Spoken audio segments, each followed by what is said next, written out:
तो लोग उसके लिए ना, वहाँ की जनता ना एक्टिव इतनी होती है कि उसके लिए तुरंत एक्शन लिया जाता है। हम एक दूसरे की खाली पैर खींचने में लगे हुए हैं। जनता के पास एक पावर है यूज करने के लिए। जीसान बाबा सिद्दीकी गली का इतना काम करा रहे हैं। ताकि सरकार बनना चाहिए, भगोड़े या चोरों के लिए बनना चाहिए। तो बाप होता है। ये बेशक बोलने की बात तो है ही नहीं। कुछ 2-3 दिन पहले की वीडियो है, 5 करोड़ के साथ पकड़े गए। हमारा ही टैक्स है, हमारे से टैक्स जीएसटी सब बढ़ा के लिया जा रहा है। क्या करेंगे, पब्लिक को तो पैसा भी चाहिए। अगर बांट रहे हैं तो अच्छी बात है। आज तक तो कोई बांटा नहीं हमारे साथ। मैं भी बैठूंगा ना प्राइम मिनिस्टर पे या सीएम की सीट पर, महंगाई कम नहीं होगी, महंगाई तो बढ़ेगी। लेकिन हम वोट के नाम पर अब धर्म की राजनीति कर रहे हैं। ये हिंदुओं के भी नहीं है, ये सिखों के भी नहीं है, मुसलमानों के भी नहीं है, दलितों के भी नहीं, किसी के नहीं है। ये रॉन्ग नंबर है। कोई रॉन्ग नंबर डायल कर रहा है हमारे बीच। महंगाई के बारे में जो आपने कहा कि सरकार जो है महंगाई बढ़ा रही है, बहुत सारी चीज़ें, लेकिन मेरे हिसाब से अगर देखा जाए ना तो महंगाई हम लोग बढ़ा रहे हैं। कैसे? हम लोग इसलिए बढ़ा रहे हैं कि हम विदेशों में और सब जगह देखते हैं, कोई भी चीज़ का ऐसा प्रॉब्लम होता है तो लोग उसके लिए ना, वहाँ की जनता ना एक्टिव इतनी होती है कि उसके लिए तुरंत एक्शन लिया जाता है। और हमारे यहाँ की जनता ऐसी है कि भीड़ की तरह रहते हैं, 2 डंडे लाठी पड़े भाग गए। तो महंगाई को बढ़ावा देने वाले अगर सही मायने में देखा जाए तो हम आम जनता है। तो नेता जो शाह खर्ची करते हैं, महंगे महंगे हवाई जहाज, महंगे महंगे घर, महंगी महंगी सारी सुविधाएं लेते हैं, तो वो महंगाई का कारण नहीं है। महंगाई का कारण कैसे है? आखिर जब हमारे अंदर एक्टिव है ही नहीं, हम उस चीज़ को जो है जोर अपने आप को नहीं दे पाते, हम एक दूसरे की खाली पैर खींचने में लगे हुए हैं, तो क्या करेंगे हम? अगर ये चीज़ सरकार से अगर हम लोग मिल कर आवाज़ दें तो क्या महंगाई ऐसी ही रहेगी? हम जैसा चाहेंगे महंगाई को घटाएंगे और बढ़ाएंगे, लेकिन ये सरकार जो महंगाई और घटा रही है और बढ़ा रही है, ये केवल हमारी कमी है। क्या जनता और नेता के बीच राजा और प्रजा वाला मामला नहीं हो गया है? वही तो है, राजा और प्रजा वाला ही मामला है। पहले भी ज़माने में लोग राजा महाराजा के गुलाम थे और आज भी गुलाम है नेताओं के। क्या अच्छी स्थिति क्या होती है, क्या होता है? अच्छी स्थिति यही है कि एजुकेशन अगर बढ़िया मिले लोगों को, पढ़ाई अच्छी हो, तो ये मान के चलिए कि महंगाई पे काफ़ी कंट्रोल किया जा सकता है। अच्छा बताइए, नेताओं को कैसे कंट्रोल में लेंगे? नेताओं को अगर कंट्रोल करना, जैसे नेताओं ने पब्लिक को कंट्रोल में रखा है, वैसे पब्लिक को भी नेता को कंट्रोल में लेना पड़ेगा।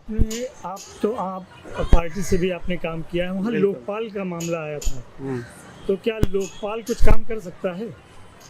मेरे हिसाब से तो लोकपाल कुछ नहीं कर सकते। अच्छा, और ये जो जज लोग हैं हमारे सुप्रीम कोर्ट के, वो लग रहा था बहुत एक्टिव हैं। वो सब तारीख पे तारीख चलती रहती है खाली, वो ऐसे तो कभी परिवर्तन होगा नहीं। कभी नहीं। तो कैसे जनता क्या पहल करे कि ये चीज़ें बदले, राजा प्रजा वाला नेता और जनता वाला हो जाए मामला? हमने कहा ना कि सबसे पहले ना, अगर जनता को बदलाव लाना है ना, तो सबसे पहले वो अपने परिवार में बदलाव लाए। जी। अगर परिवार में बच्चों को एजुकेशन हर चीज़ की देते रहे, तो कहते ना लोग कि अगर घर सही है तो समाज सही है, और समाज सही है तो देश सही है। लेकिन पढ़े लिखे लोग भी तो उसी तरह के बढ़िया हो जाते हैं। तो कहते ना कि ब्रेन वाश, जिसको कहते हैं ब्रेन वाश, पढ़े लिखे भी जाहिल होते हैं, उनका ब्रेन वाश किया जाता है, और वो बिल्कुल कितने भी पढ़े होते हैं, लेकिन ब्रेन वाश वाली जो कीड़ा है ना, वो ख़त्म नहीं होता। वो किसी भी बिरादरी का हो, हिंदू हो या मुस्लिम हो, कोई भी हो। पहले का एक दौर था कि लोग अपना भाई समझते थे, आज इन लोगों का ब्रेन वाश कर दिया गया है, और ये ब्रेन वाश ऐसा है कि वो कभी ख़त्म नहीं होने वाला है जब तक अपने आप से हम ख़त्म ना करें। चुनाव के बारे में आप क्या सोचते हैं? चुनाव के बारे में मैं यही सोचता हूँ कि चुनाव कोई भी लड़े, लेकिन जो ये महंगाई है, बेरोजगारी चल रही है, ये दुरुस्त होना चाहिए। सही। और बाकी चुनाव में जो भी प्रत्याशी है जीत में आए तो वो जनता की सेवा में लगे और जनता के लिए कुछ काम करे। अच्छा, ये जो बटेगा कटेगा का नारा लगा के लोग आए हैं, क्या ये ठीक है? ये तो सब राजनीति मुद्दा है जी। लोग राजनीति के लिए देखिए, बहुत सारे भाषण देते रहते हैं। जो लड़ाई है बता रहे हैं वजूद की लड़ाई, यानी एक और महंगाई और बेरोजगारी है, वो भी वजूद के लिए खतरनाक है, एक और मारपीट हत्या हिंसा ये सब है। तो आप क्या समझते हैं, क्या ये सही है इस तरह सोचना कि आदमी वजूद पर आमादा हो जाए कि जिएंगे मरेंगे क्या होगा, इतना डर पैदा कर दिया जाए पब्लिक के अंदर? नहीं, देखा जाए तो ये जो डर है लोगों में, ये मेरे हिसाब से तो फिलहाल यही है कि सब राजनीति है। बाकी कि देर की जहाँ बात आई तो आजकल पब्लिक भी उतना एक्टिव है, पढ़े लिखे लोग हैं हमारे भारत में जो सही और गलत की समझ रखते हैं। जी लेकिन कुछ लोग होते हैं जो अंधभक्त बोलते हैं, तो अंधभक्त लोग तो हर जगह मिलते हैं, जिन्हें किसी जनता से या किसी से लेना देना नहीं होता। उनका जो काम है वो करते रहेंगे। और मैं जहाँ तक मेरी जो समझ है, मेरा यही कहना है कि आम जनता को अपने आप में खुद में एक्टिव रहना चाहिए और हमेशा एक दूसरे की मदद करनी चाहिए। ये अपना मुद्दा है। ये बांद्रा पूर्व से आप किसकी स्थिति मजबूत समझते हैं? अब यहाँ पे तो फिलहाल लोगों में तो मैं ये सुना चर्चे में कि जीसान करके हैं, उन्होंने जो है अच्छे प्रत्याशी हैं, उन्होंने काम भी किया है जी। और काफ़ी लोगों ने भी बताया, चर्चे में तो वही दिख रहे हैं। अच्छा, उनके पिता की जो हत्या हुई, क्या उसकी सहानुभूति की लहर भी उनको फायदा दे रही है? इसके बारे में तो मैं नहीं बता सकता। आप क्या कहते हैं? ये बताइए कि इस समय चुनाव की क्या हालत है, आप उसके बारे में क्या सोचते हैं? क्या सोचते, जो चल रहा है वही देख रहे हैं अंकल। नहीं, क्या देख रहे हैं? यानी महायुति आगे आ रही है या महाअघाड़ी? हाँ, गाड़ी चल रही है। क्यों, ऐसा क्यों है? अभी देख रहे जो जीतेगा इलेक्शन में वही होगा। नहीं, इलेक्शन जीतने के लिए वो चाहते हैं कि वजूद का सवाल बना रखा है। एक ने कहा बटोगे तो कटोगे, एक कह रहा है कि महंगाई और बेरोजगारी बहुत हद से ज़्यादा है। महंगाई तो है, तो लड़ाई किस पर होगी, बटोगे कटो पर कि महंगाई और बेरोजगारी? महंगाई का मुद्दा। महंगाई कम होगा। इसका मतलब आपका मतलब है कि महाअघाड़ी जो है इस समय लीड ले रही है। धन्यवाद। ये बताएं कि यहाँ बांद्रा पूर्व में क्या स्थिति है, क्या देखते हैं आप? बांद्रापुर में जो भी जो है अच्छा उसकी चल रही है पोजीशन अच्छी। उसकी वजह? उसकी वजह है कि भाई उसने काम भी किया है जी। और दूसरा एक सबसे बड़ा मसला ये है जी कि उसके पिताजी के साथ में जो हादसा हुआ है जी वो बड़ी खतरनाक घटना घटी जी है उसके साथ। जी तो इसके लिए पब्लिक की जो हमदर्दी है जी। वो ऐसे मेरा ख्याल है कि भाई इसके साथ ज़्यादातर चल रही है। अच्छा, महाविकास अघाड़ी के बारे में क्या सोचते हैं आप? ठीक, ये हमको तो इसके बारे में पता है जी कि इसने काम किया जी। और काम करेगा आगे भी। शुक्रिया। क्या नाम है आपका? मेरा नाम तरुण है। कहाँ के निवासी हैं आप? मैं गुजरात से हूँ। गुजरात से। आप ये बताएं कि ये जो चुनाव चल रहे हैं, क्या ये किसी नए परिवर्तन की आहट है? ऑब्वियसली हर एक चुनाव एक नए परिवर्तन की आहट तो है ही है, प्लस एक जो जनता के पास एक पावर है यूज़ करने के लिए कि वो एक बदलाव कैसे ला सकते हैं।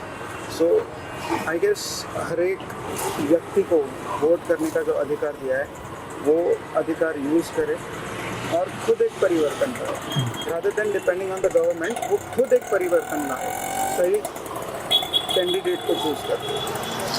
क्या इस समय महाराष्ट्र को तो आप देख ही रहे हैं? हाँ जी।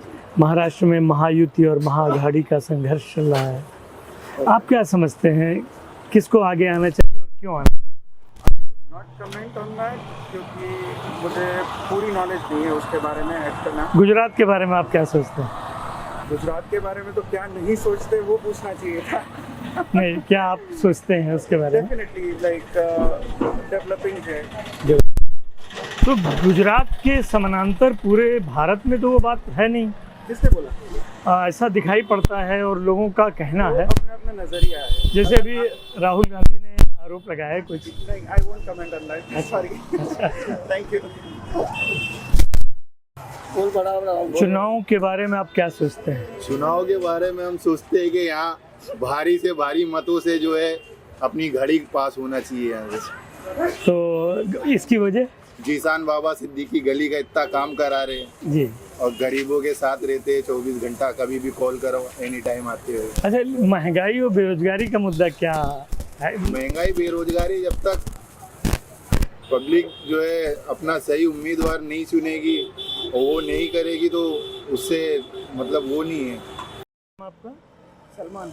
अच्छा, सलमान जी, आप यहीं रहते हैं? हाँ, अच्छा, आप क्या देखते हैं बांद्रा ईस्ट की क्या स्थिति है? बाबा सिद्दीकी काम कर रहे हैं। 5 सालों में जो उन्होंने कर दिखाया, बहुत हमारे यहाँ ब्रिज नहीं था, उन्होंने ब्रिज बना के दिया हमें। जी जान बाबा सिद्दीकी ने। ओहो। तो क्या आप समझते हैं उनकी हत्या के कारण एक सहानुभूति की लहर महाविकास अघाड़ी को मिलेगी? नहीं, महाविकास अघाड़ी को नहीं, किसान बाबा सिद्दीकी हमारे यहाँ से जीतने वाले। अच्छा। तो आप वो जो एक सानेहा गुजरा उसका प्रभाव देखते हैं यहाँ के लोगों पर? हाँ सर, बहुत दिक्कत है, जी। डेवलपमेंट नहीं तो हो पाता। जो उनके लड़के हैं जीशान, क्या उनकी जगह ले पाएंगे? हाँ इंशाल्लाह, उन्होंने चाहे वो जगह ले सकते हैं बाबा। अच्छा। तो मगर बाप होता है। ये बेशक उनका अनुभव एक बड़ा अनुभव था। तो एक आप सहानुभूति की लहर भी देखते हैं, और क्या समझते हैं चुनाव में किसका पक्ष सामने आना चाहिए? ये हमारे एकनाथ शिंदे साहब। एकनाथ शिंदे। अच्छा, आप एकनाथ शिंदे जी को इधर आप बता रहे हैं और उधर आप बाबा सिद्दीकी को बता हाँ, रहे तो हैं? मगर वो महाविकास उसमें ही है ना, अजीत पवार की पार्टी में। अच्छा। हाँ। जी।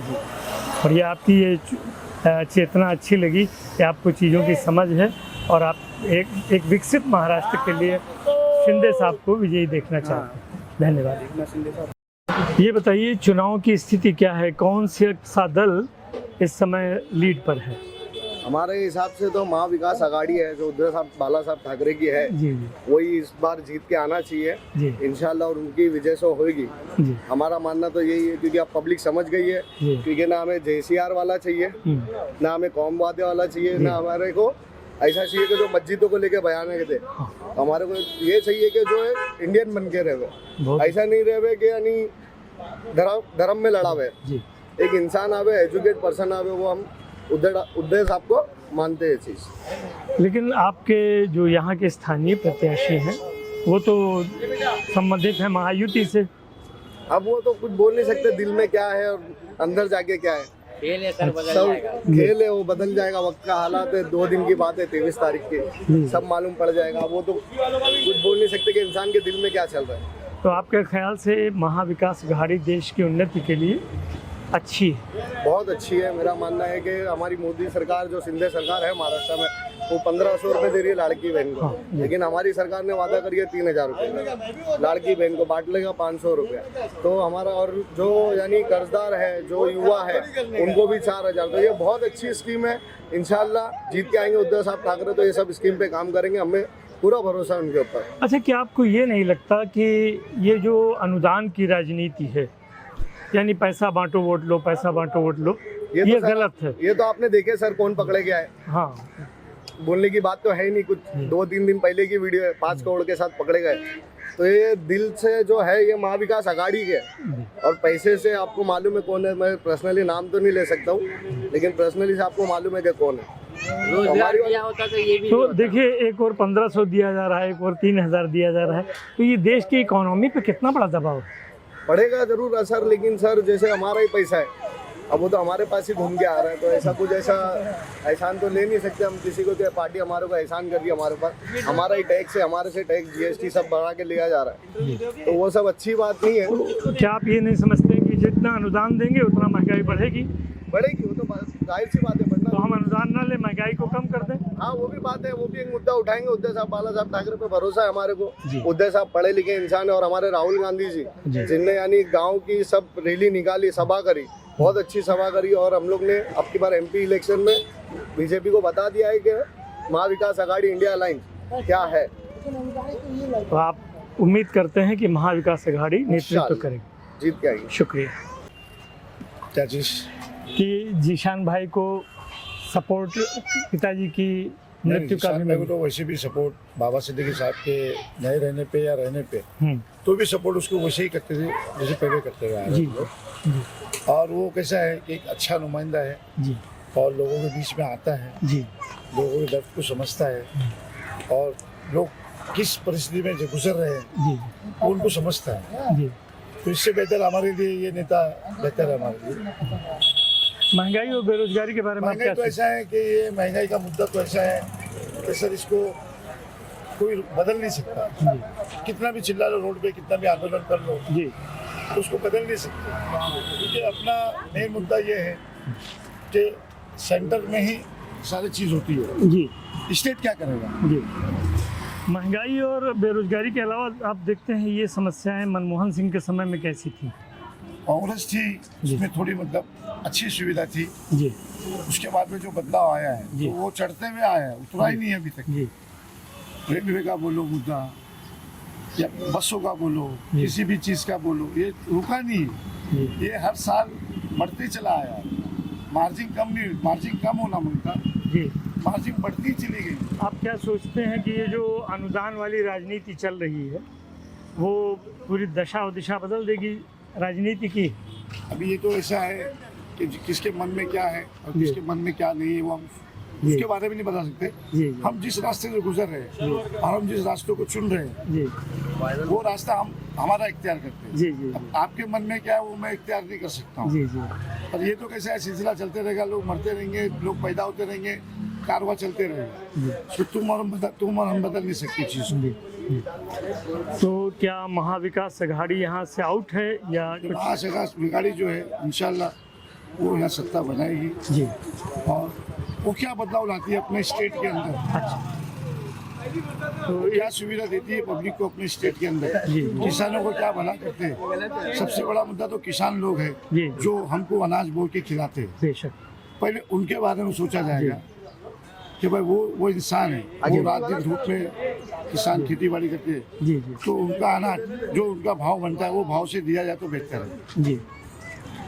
तो क्या किसान और जवान की हालत, सैनिक भी तो सीमा पर खड़े हैं, सैनिक तो वो तो बहुत बहुत महान है, शहादतें दे रहे वो तो हैं। बहुत महान है। जी उनके बारे में जितना भी बोला जाए सैनिक के बारे में तो कम है। जी जी। उनकी तो मतलब हम तो उनकी बेचारियों की तो शहादतें होती चली जा रही हैं और कोई कुछ कर नहीं पा रहा है।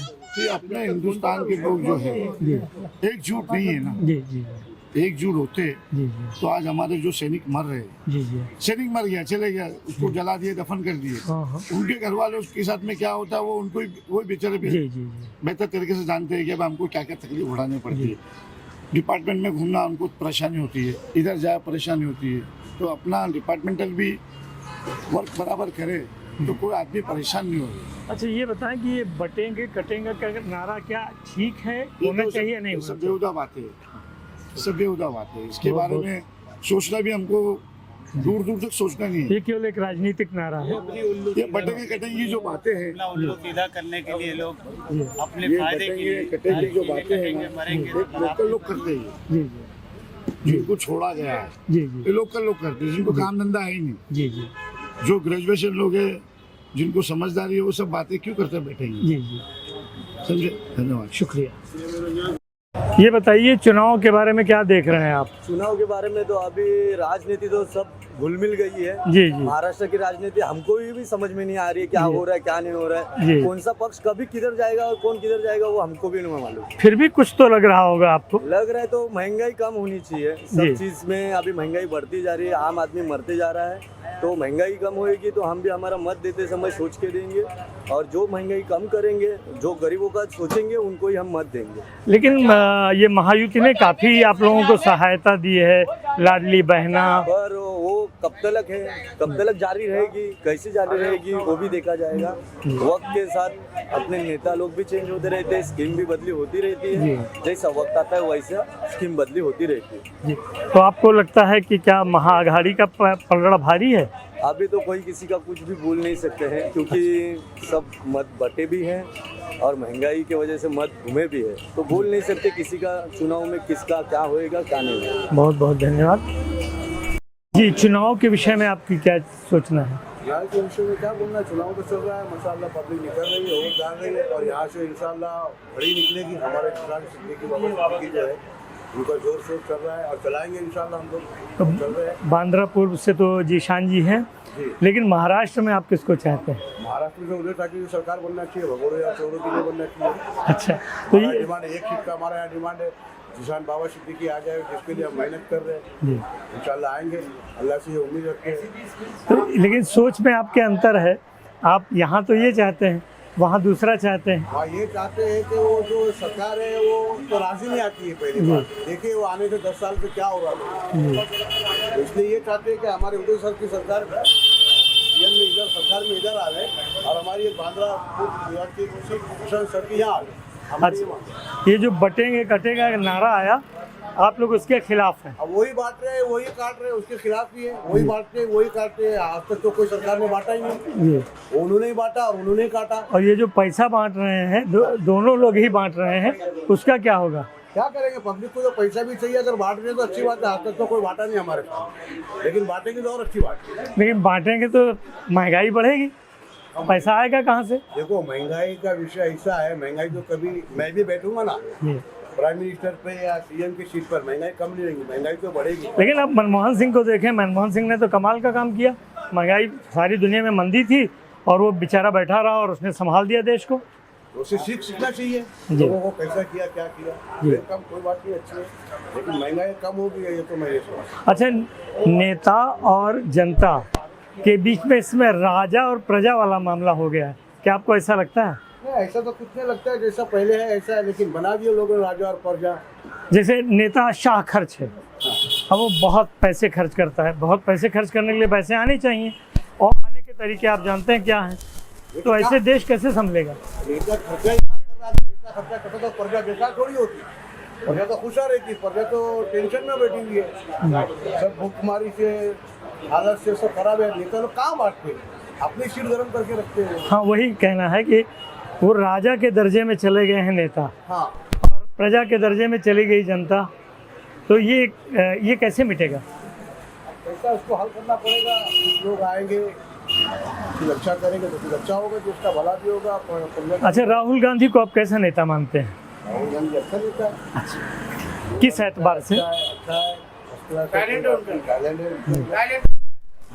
कैसा टैलेंट है सर? पूरा देश चलाने का टैलेंट है। अच्छा, तो कैसे आप ये कहते हैं कि राहुल में देश को चलाने का टैलेंट है, उसकी वजह क्या है?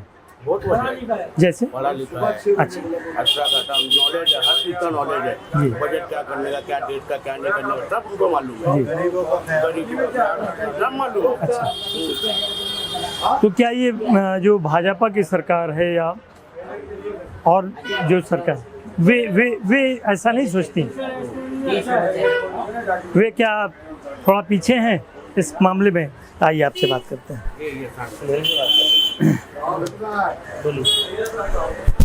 चुनावों के बारे में आप क्या कहना चाहेंगे?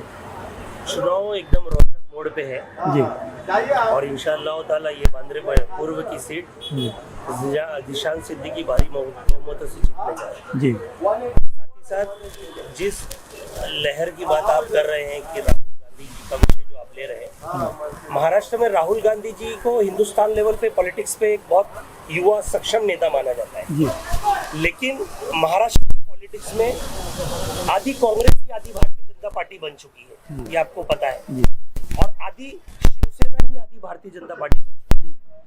तो आप कौन से लीडर पे भरोसा करोगे? दिनों रात जो टीवी चॅनलों पे ये चिल्लाते हैं, वो आम्हाला फक्र आहे, आम्ही बाबरी पाडली आहे, मतलब हमें फक्र है कि हमने बाबरी को गिराया। आज वो लोग सेक्युलर का चोला ओढ़कर लोगों के सामने वोट मांगने जा रहे हैं, तो कहीं क्या इन्हें वोट देना सही है? और जो जिशान सिद्दीकी जिसने अपने पिताजी को खोया इस राजनीति के लिए, आज उसे ये कह रहे हैं कि वो देश के गद्दारों के साथ है, वो जो हमारे हुजूर की शान में गुस्ताखी की उनके साथ है। ऐसा नहीं, जो दिनों रात जहर उगल रहे हैं, आप उन्हें तो कह रहे हैं ये मुसलमान नेता है, सेक्युलरिज्म पे चलने वाले, और जो लोग आज सिर्फ चंद राजनीति के अपनी सत्ता बेचकर आए हैं, जिनका ये भरोसा नहीं कि आज भी, आप मुझे ये बताइए, अगर आज महाराष्ट्र की राजनीति में उद्धव ठाकरे जी चुनकर आते हैं तो क्या उसका वो भारतीय जनता पार्टी को समर्थन देंगे क्या नहीं देंगे? इसका भी कोई है गारंटी नहीं है। सो आप ये नहीं कह सकते कौन सेक्युलरिज्म है कौन कम्युनलिज्म है। ये हम अस्तित्व की लड़ाई लड़ रहे हैं। मुसलमान पिछड़ा है, अपने अस्तित्व की लड़ाई लड़ रहा है, आज भी वो जगह ढूंढ रहा है, उसे कोई उसका एक नेता नहीं मिला। लेकिन जो बाबा सिद्दीकी जी थे वो बंद मुट्ठी कौम का काम किया करते थे, जिन्हें शायद इस बारे में नहीं पता है। उलमाओं से लेके, गरीबों से लेके, एजुकेशन से लेके, सेक्युलरिज्म के नाम पे और हमारे एजुकेशन बच्चों की स्कॉलरशिप के नाम पे, महिलाओं को रोजगार के नाम पे, लेकिन ये चीज वो नहीं दिखाएंगे क्योंकि उन्हें पता है अगर ये दिखा देंगे तो उनके वोट माइनस हो जाएंगे। तो ये देश में दिखाया कुछ और जा रहा है और परोसा कुछ और जा रहा है। तो मुद्दे की बात ये है, मैं आपको बतला दूं, आज भी इस विभाग में जिशान सिद्दीकी को हराने के लिए कितने हमारे ही सेकुलर को मानने वाले नेता खड़े हो गए, और खड़ा कराने वाला कौन है? वही लोग। वोट काटिए आप, उनका एक मकसद है, वोट काटिए, इन्हें नहीं जीतने देना है। और इनका जीतने के आने के बाद मकसद बहरामपाड़े की बस्ती को डेमोलिशन करना है, और रोड वाइंड अप के नाम पर जो ये नाला कटिंग के नाम पर घरों को तोड़ना है, बस्तियों को उजाड़ना है। इनका सिर्फ एक मकसद है कि मुसलमान का वोट डाइवर्ट किया जाए, किस तरह से पोलराइज किया जाए, ये सिर्फ इनका एक मकसद है, जिसको बहरामपाड़े की जनता, नौपाड़े, गोलीबार, भारतनगर, यहाँ के लोगों ने सराहा है। और जिशान सिद्दीकी को, एक युवा नेता है, एक युवा है, सक्षम है, पढ़ा लिखा है, अपनी बात रखना चाहता है, काम करने देना चाहता है, लेकिन उसे काम करने दिया ही नहीं जा रहा है। आज कोई ना कोई एक नया आ जाता है और नई बातें करता है, तो ये सब चीजें हमें समझनी होगी। अच्छा, ये जो कम्युनल पॉलिटिक्स हर पार्टी में आ गई है, इसे कैसे मिटाया जाए, आप क्या सोचते हैं? ये देश में जहर पूरी तरह से जो फैला हुआ है, वो फैला आरएसएस विश्व हिंदू परिषद के द्वारा और उसकी सहयोगी पार्टी भारतीय जनता पार्टी द्वारा।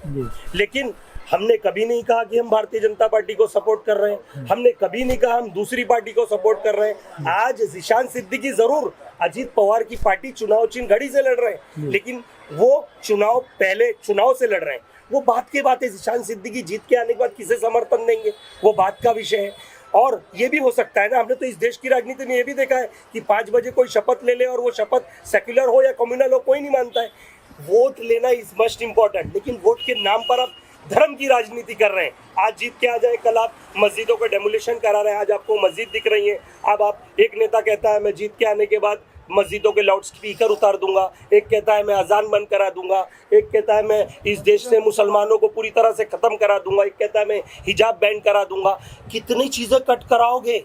इस मुसलमान ने इस देश के लिए कुर्बानी दी है, और अगर किसी शक है तो जाकर हिंदुस्तान के इंडिया गेट पे देख ली, 60% भारतीय मुसलमान हैं जिन्होंने इस देश की आज़ादी में कुर्बानी दी है। और चिल्ला कौन रहे? जिन्होंने हमेशा मुखबिरी की, अंग्रेजों की गुलामी की, मुखबरी करने वाले लोग आज हमें देश का पाठ पढ़ा रहे। तो ये बताइए, ये कम्युनल राजनीति जाएगी कैसे, खत्म कैसे होगी? क्योंकि अगर ये चलती रही तो देश तो तबाह हो जाएगा। ये तो लंका और जब तक ये राजनीति इस देश की जिस तरफ से ये कहते हैं ना धर्म की राजनीति, ये जब ही खत्म हो सकती है जब इस देश के वोटर्स को समझना होगा। ये हिंदुओं के भी नहीं है, ये सिखों के भी नहीं है, मुसलमानों के भी नहीं है, दलितों के भी नहीं, किसी के नहीं है। ये सिर्फ एक है इनका लक्ष्य, किसी तरह से इस देश को इतना गरीब बना दिया जाए, इतना मजबूर कर दिया जाए कि ये हाँ बोले तो वहाँ, वो उठ बोले तो बैठ। तो वही चीज़ है, इनके नियत में खोट है। ये जो है ना, ये नेता राजनीति नहीं खत्म करना चाहते, धर्म के नाम पर इनकी दुकान चल रही है। इनके पास पहले एक विषय था बाबरी मस्जिद। बाबरी मस्जिद सुप्रीम कोर्ट ने इमोशन के आधार पर ऑर्डर दिया, एविडेंस के आधार पर नहीं दिया। मैं सुप्रीम कोर्ट का एक प्रैक्टिसिंग लॉयर हूँ, एविडेंस के आधार पर ऑर्डर नहीं दिया, इमोशन के आधार पर। फिर भी पूरे हिंदुस्तान की जनता ने सराहा, माना इस देश में दंगे नहीं होने चाहिए, शांति से रहना चाहिए। उसके बाद भी दिनों रात कौन टीवी पर बोल रहा है कि होय आम्हाला फकरा है, आम्ही बाबरी पाडली? कौन बोल रहा है? यही शिवसेना के लोग, यही उद्धव ठाकरे के लोग, जो दिनों रात कहते थे मस्जिदों को डिमोलिश कर देंगे, मुसलमानों को मारेंगे, तबलीगियों को, क्या क्या कहते थे लोग। सवाल ये है कि ये चीज़ रुके कैसे, क्योंकि ये जहर तो हर पार्टी में चला गया है, हर पार्टी जहरयाब है।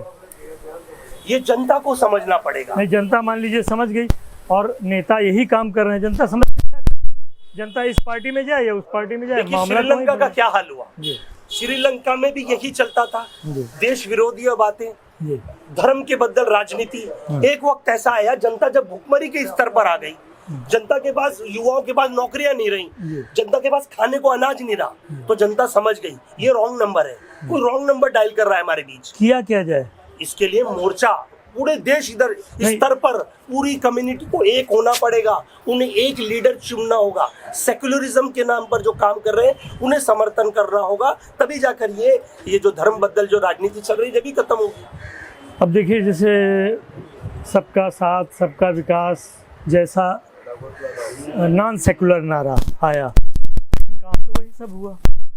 तो इसमें जो छुपे हुए लोग हैं, मुखौटों में जो छुपे हुए लोग हैं, उनको कैसे बेनकाब किया जाए, कैसे जनता में चेतना आए, जनता इतनी जागे कि वो समझ पाए कि हमारा हित कौन कर रहा, अहित कौन कर रहा है। देखिए, आज का युवा पढ़ा लिखा है, सक्षम है और जवाबदेह है, लेकिन ये हमें युवाओं को तय करना पड़ेगा कि कौन हमारा है कौन पराया है, कौन हमारे लिए खड़ा होगा कौन हमारे विरोधी होगा।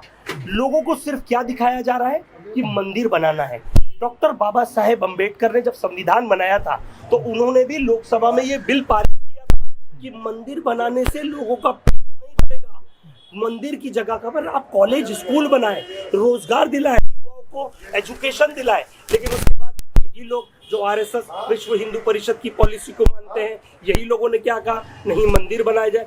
मुसलमान मंदिरों के खिलाफ नहीं है, मुसलमान किसी ऐसी ताकतों के खिलाफ नहीं है, लेकिन इनकी जो राजनीति है सिर्फ मुसलमानों के नाम पे चलती है। दाढ़ी, टोपी, बुर्खा, मस्जिद, मंदिर, यही चीज है, नहीं तो ये कभी नहीं जीत पाएंगे। ये असल मुद्दा ये है और जिसे ये भटका रहे हैं। और मैं ये कहना चाहता हूँ आने वाले वक्त में तो शायद मुझे ऐसा भी लग रहा है कि केंद्र सरकार से भी पूरी तरह से सुपड़ा साफ होने वाला है, जनता समझ चुकी है। लेकिन कहीं ना कहीं ED, CD, CBI, EOW, SFIO ऐसी एजेंसी को डराकर धमकाकर लोगों को डराया जा रहा है, अपनी पार्टियों में लिया जा रहा है। यही चीज चल रही है।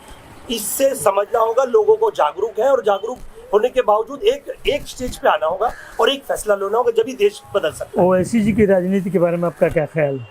देखिए, ओवैसी जी बहुत सीनियर लीडर है और बहुत एजुकेटेड है। वो पीएचडी मींस बहुत उन्होंने पीएचडी की महारत हासिल है उन्हें और बैरिस्टर है वो। लेकिन ओवैसी जी बोलते बहुत अच्छा है। मैं उनकी स्पीचेस सुनता हूँ, उनके पॉइंट टू पॉइंट वो लीगल इश्यूज पे बहुत बात करते हैं, वो सेक्युलरिज्म पे बहुत बात करते हैं। लेकिन ओवैसी जी की बात ये है कि पूरा सेक्युलरिज्म, पूरा समाज उन्हें सपोर्ट नहीं करता। ओवैसी जी जो है बोलते अच्छा है। जिस तरह से इंडियन क्रिकेट टीम में हम जब खेलने जाते हैं तो कुछ बल्लेबाजों को देखते ही अच्छा खेलता है, ताली तो बजाते हैं, लेकिन उसका सपोर्ट नहीं करते। उसी तरह से ओवैसी जो है एक बहुत अच्छे बैट्समैन है, बैटिंग अच्छी कर लेते हैं, आईपीएल अच्छा खेल लेते हैं। लेकिन जनता जब वोट देने की बात आती है तो लोग कहती है इनका वोट डाइवर्ट हो जाता है और डाइवर्ट होने की वजह से दूसरी पार्टी जीत के आ जाती है, इसलिए लोग उन्हें थोड़ी तो उनसे मीन्स कटते हैं। अच्छा, जो मौलाना आज़ाद की एक इमेज थी इंडियन पॉलिटिक्स में, क्या ओवैसी जी उस हालत पर पहुंच सकेंगे? मैं आपको ये कहना चाहता हूँ, इस वक्त देश का जो नेता है, मुसलमान जो राजनीति को लेकर चल रहे हैं, ओवैसी बहुत सक्षम है। मैं ये कहना चाहता हूँ, he is very senior leader, very talented. But लेकिन मसला ये है, जनता उन्हें लाइक तो कर रही है लेकिन खुल के स्वीकार नहीं करना चाह रही, खुल के स्वीकार नहीं करना चाह रही, क्योंकि उन्हें जो जातिवादी परप्रांतीय जो लोग जो डायलॉग देते हैं वो उन्हें देश विरोधी बताते हैं। उन्हें कहते हैं उनकी स्पीचेस में देश विरोधी नारे लगाए जाते हैं, ऐसी चीजें लगाई जाती हैं। तो कहीं ना कहीं ऐसे लोगों को ये समझना होगा। ओवैसी जी बहुत अच्छे इंसान है, एक पढ़े लिखे इंसान है, लेकिन जब तक युवा और उनसे एक पढ़ा लिखा तबका जब तक ज्वाइन न करे, जब तक उनकी राजनीति फिर स्टेट लेवल तक समझ के ही सीमित हो जाती है। क्या आप समझते हैं कि हिंदू अगर ओवैसी की ओर आए तो उनमें प्रधानमंत्री बनने की सलाहियत है?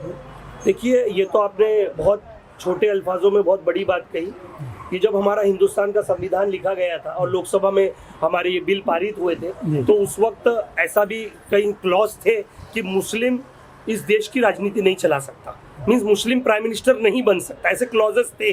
बट हो सकता है वो क्लॉजेस चेंज हुए रहे, लेकिन मुसलमान चाहे भी तो अपना एक प्रधानमंत्री नहीं चुन सकता, क्योंकि हमारी प्रतिशत आबादी 18 से 22% है।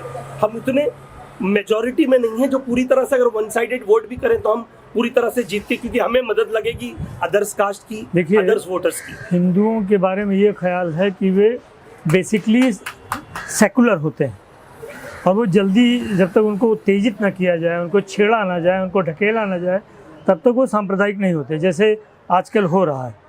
तो ऐसे में तो चांसेस हैं, जैसे अब्दुल कलाम साहब का एक बहुत बड़ा महात्मा गांधी जैसा दर्जा है, तो क्यों नहीं ओवैसी जी ऐसा करते हैं कि वे हिंदुओं की ओर को अपनी ओर खींचें? देखिए, ओवैसी जी की जो छवि बनाई गई है ना समाज में, वो जिस तरह मान लो भारतीय जनता पार्टी एक ऐसी छवि बनाई है कि ये मुसलमानों का लीडर है, ये मुसलमानों की बात करेगा, ये मुसलमानों को सपोर्ट करेगा, मुसलमान के लीगल इश्यूज पे। तो अब कैसा हो चुका है ना, बीजेपी वर्सेस MIM, आज ये राजनीति चल रही है देश में। चाहे आप कोई अदर्स पार्टी में हो, मुसलमान हो, तो आपको वो नजरिए से देखा जाएगा कि ये ओवैसी की भाषा बोल रहा है, क्योंकि ओवैसी सेकुलर है। यहाँ पे महाराष्ट्र में ओवैसी फैक्टर काम कर रहा है, क्या नुकसान तो नहीं करेगा? देखिए ये नहीं कह सकते यहाँ महाराष्ट्र में काम कहीं कहीं एरियो में ओवैसी जी का आज भी बहुत दबदबा है।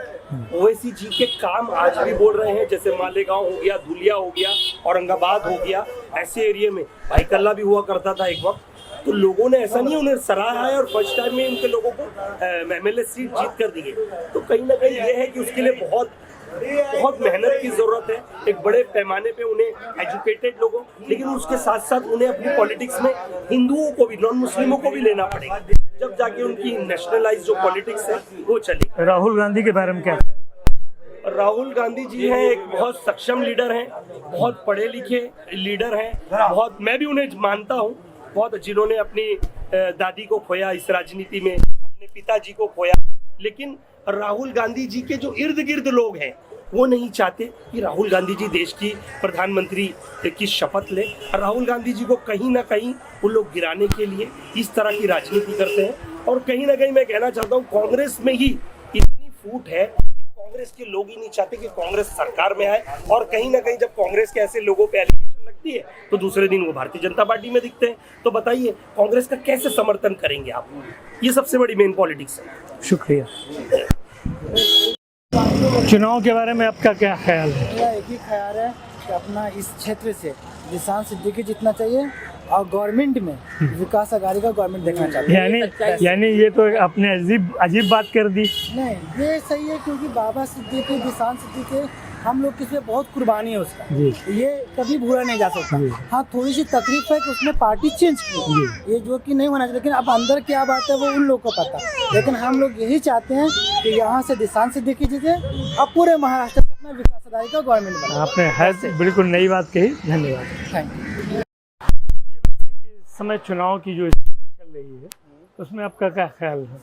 जी, हम तो चाहते हैं कि वो आए जो हमारे लिए कुछ करें, जो युवाओं के लिए कुछ करें, जो इस स्लम का डेवलपमेंट के बारे में सोचें।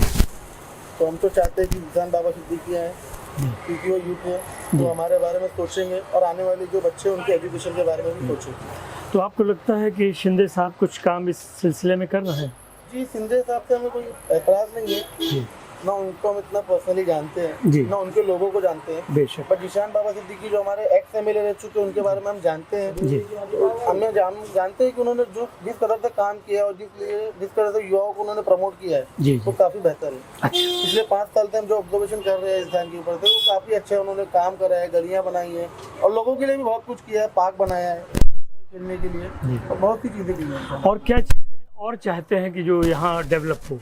जी, हमारा सबसे बड़ा मुद्दा तो यही है कि जो हमारे ये स्लम है ये टूटे, जैसे कि खिरवाड़ी में बिल्डर्स आ चुके हैं, रुस्तम जी, और हम चाहते हैं कि यहाँ पे भी आए, हमारा भी ये स्मार्ट एरिया बने क्योंकि ये बहुत पॉश एरिया है, बैंड्रा ईस्ट है, प्राइम लोकेटेड एरिया है। तो हम ये चाहते हैं कि इसका भी डेवलपमेंट जल्द से जल्द हो। अच्छा, ये आपको क्या लग रहा है कि ये बटेंगे कटेंगे वगैरह के नारे से कोई फ़ायदा होगा या नुकसान होगा? देखो, मसला जो नारा का है ना, उससे फिलहाल कुछ हमको लेना देना नहीं चाहिए। हम पढ़े लिखे लोग हैं, हमको इससे बंटवारे में या कौन क्या नारा लगा रहा है उसमें हमको नहीं जाना चाहिए। हमको फिलहाल ये देखना चाहिए कि हमारे लिए क्या अच्छा हो सकता है। जैसे कि आप देख सकते हो ये पूरी गली है, अब यहाँ पे आप मतलब आप इसमें क्या क्या डेवलपमेंट देख रहे हो? कुछ डेवलपमेंट नहीं है। ये सिर्फ गली बना देना कोई डेवलपमेंट नहीं है। यहाँ पे बिल्डिंगों का प्लानिंग आना चाहिए, पूरा रीडेवलपमेंट में जाना चाहिए। लोगों को आने जाने दिक्कत होती है, सुबह पानी वगैरह बहता है। तो जब डेवलपमेंट होगा तो लोगों का भी डेवलपमेंट होगा, लाइफस्टाइल भी बढ़ेगी, उसके बाद ये सारी चीज़ें देखी जाएंगी। फिलहाल इन सब चीज़ों में हमको नहीं बटना है, हमको सिर्फ हमारा डेवलपमेंट देखना है। जो हमारा काम करके देगा हम उसका पूरा सपोर्ट करेंगे। अच्छा, क्या महंगाई और बेरोजगारी भी ज़रूरी है? महंगाई और बेरोजगारी की वजह से ही देखो सारी चीज़ें बढ़ती है। अभी अगर रीडेवलपमेंट का ही मुद्दा लिया जाए, जब महंगाई कम होगी, बेरोजगारी बढ़ेगी तो लोग ज़्यादातर निकलेंगे, अपनी बातें बताएंगे, अपनी चीज़ें बताएंगे, अपने हालात बताएंगे। वो तरीके से लोगों का मुद्दा भी है जो आगे तक पहुंचेगा। जैसे कि हमारे जो अभी हमारे युवा नेता है जिशान सिद्दीकी साहब, हम उनको फुल सपोर्ट कर रहे हैं अपना, क्योंकि हमको ये पता है कि वो हमारी बात सुनेंगे।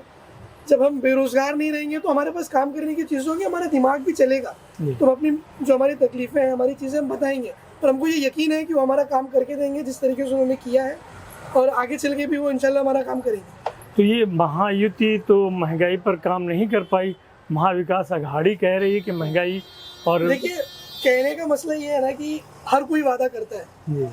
ये आप देख लो, छोटे से लेके बड़े तक जितने भी नेता लोग हैं, हर कोई वादा करता है, लेकिन वादे पर उसको करके खाना वो अलग चीज़ होती है। हमने जिशान सिद्दीकी को देखा है अपने आंखों से, वो हमारे गलियों में आए, हमारे लोगों से उन्होंने बात की, हमारे लोगों को डेवलपमेंट किया, उन्होंने गलियाँ बनाई, हमारी उम्मीद उनसे जुड़ी हुई है, हम उनके साथ जुड़े रहेंगे। वो किस पार्टी में है हमसे उससे कुछ लेना देना नहीं है, हम उनको जानते हैं, उनके चेहरों को जानते हैं और हम उनके साथ रहेंगे, इंशाल्लाह वो हमारा काम करेंगे। यानी आपकी सोच नेता प्रधान है, समस्या प्रधान नहीं। समस्या भी है, समस्या वो हमारी सही करके दे रहे हैं ना, हम जिस चीज़ के पास उनके लिए जा रहे हैं कम से कम हमारी बात सुनी जा रही है। अभी अगर आप देखा जाए तो सदन में सबसे पहली बार जिशान भाई ने हमारे बहराम का नाम लिया, इससे पहले कोई हमारे बहराम का नाम लेने वाला नहीं था सदन में। तो ये अच्छी बात है, जब कोई हमारा सपोर्ट कर रहा है तो हम करेंगे उनका। इसका मतलब जिशान भाई हर दिल अजीज हैं और आप लोग उनकी विजय चाहते हैं। जी ज़रूर ज़रूर, हम चाहते हैं जिशान भाई जीत के आए और वो जो उन्होंने वादा किया है और इंशाल्लाह में लगता भी है कि वो वादा पूरा करेंगे। बहुत शुक्रिया आप लोग को। चुनाव के बारे में आपका क्या ख्याल है? चुनाव के बारे में मेरा ये ख्याल है कि अभी सबने एक मन बना लिए है जिशान सिद्दीकी का। जी, सुबह 7 बजे से जो गर्दी है, हर एक अपनी अपनी जगह पे जो मशीनें बिठा ले जिधर, वहाँ जिशान सिद्दीकी जी चल रहे 2 नंबर। और महाराष्ट्र में? महाराष्ट्र में जो चल रहा है उसका हमें पता नहीं है, लेकिन महाराष्ट्र में भी जो चल रहा है, लेकिन यहाँ पे जिशान चल रहा है। लेकिन क्या उम्मीद है महाराष्ट्र के बारे में, आप क्या सोचते? क्या महाराष्ट्र के बारे में मैं तो अच्छा ही सोचूंगा। मैंने अच्छे का मतलब कौन आना चाहिए? वहाँ पे उद्देश्य साहब है और यहाँ पे जिशान है। अच्छा, बस ये तो उलट सोच है। नहीं, ये तो एकदम पक्की सोच है। मान लीजिए एक ही वोट से वो बेचारे रह गए तो आपके वोट उनको नुकसान नहीं पहुंचाएंगे? वोट की भंडार पड़े लिए, लाइन लग रही, मशीनें बदली हो रही। चर्चे मैंने हमने कहा नहीं, मशीन बदली होते रहेंगी, इतना बटन दबेगा। अच्छा, तो ये बताएं कि क्या अब जो मुद्दे इस समय राजनीति के आने लगे हैं, बटेंगे कटेंगे, तो महंगाई और बेरोजगारी तो आम जनता की समस्या है, वो होंगी। हाँ, वो बेरोजगारी भी कम होंगी और जो कटेंगे बटेंगे, हाँ, उसको तो हमारे अजीत दादा ने हटा दिए, खुद हट गए जी। अजीत दादा खुद हट गए कि उसके वजह से हमारे को तकलीफ। हम डरने वालों में से नहीं है, हम काम करने वालों में से। जिशान सिद्दीकी का ऐसा काम है, आप देखेंगे उनका काम रुका ही नहीं है जी। उनके वालिद का इंतकाल के बाद भी उनका काम चालू है। तो क्या वो सहानुभूति के लहर पर आ रहे हैं या काम पर आ रहे हैं? काम पर आ रहे हैं जी, शुक्रिया।